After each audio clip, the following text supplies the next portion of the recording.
Assalamualaikum warahmatullahi wabarakatuh. Saya Aji Saputra, NIM 2210417807, kelas F, jurusan manajemen. Saya akan menjawab 5 pertanyaan dari Ibu Rikola Dewi Rawa SEMM, yaitu mata kuliah pengantar ekonomi.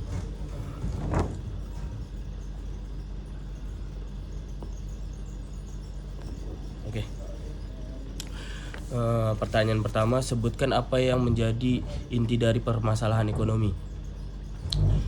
Jawabannya, inti dari permasalahan ekonomi adalah salah satu hal yang sering dibahas belakangan ini. Masalah ekonomi erat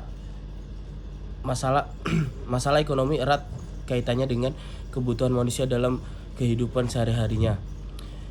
Pada dasarnya, inti dari permasalahan ekonomi adalah terbatasnya sumber daya untuk atau kekurangan menjadi faktor yang menyebabkan permasalahan ekonomi dapat terjadi.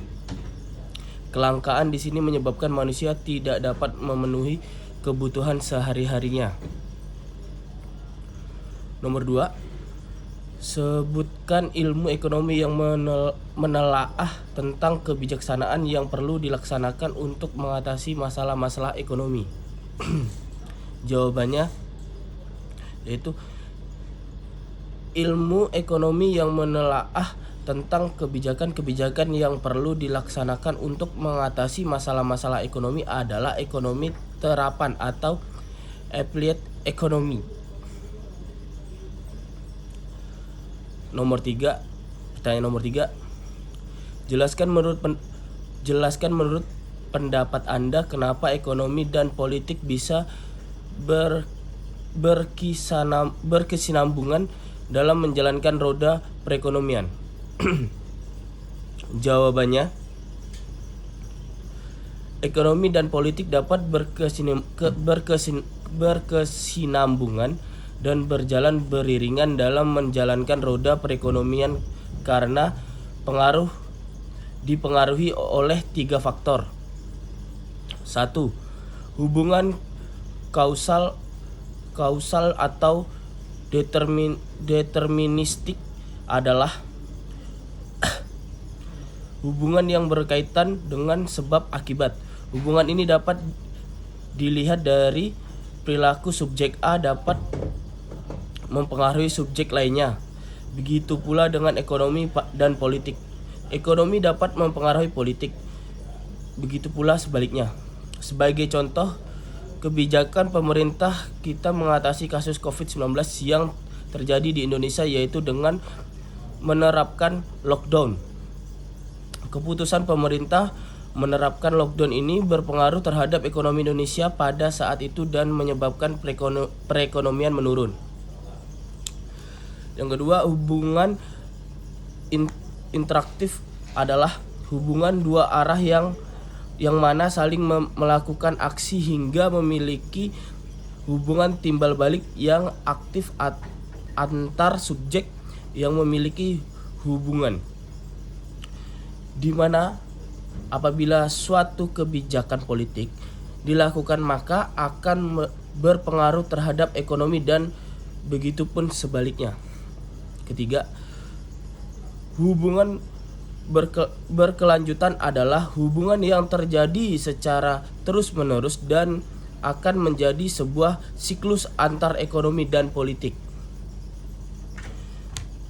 Pertanyaan nomor 4. Mengapa pasar monopoli lebih banyak peran Mengapa pasar monopoli lebih banyak peran pemerintah dalam penentuan harga dari produk tersebut? Jelaskan. Jawabannya adalah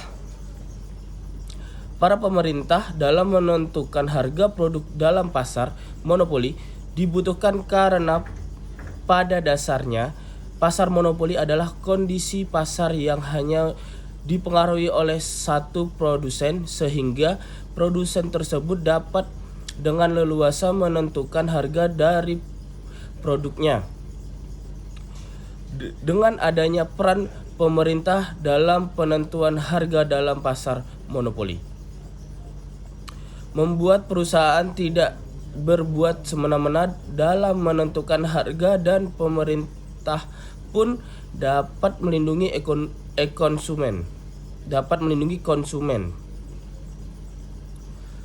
Pertanyaan nomor 5. Pandemi COVID-19 telah menyebabkan hilangnya nyawa manusia secara dramatis di seluruh dunia dan menghadirkan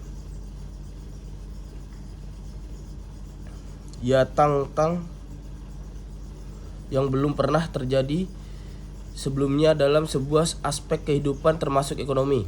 Menurut WHO, lebih dari 228 juta orang terkena atas dampak pandemik, dan angka kematian akan mencapai 4,69 juta secara global pada akhir September 2021.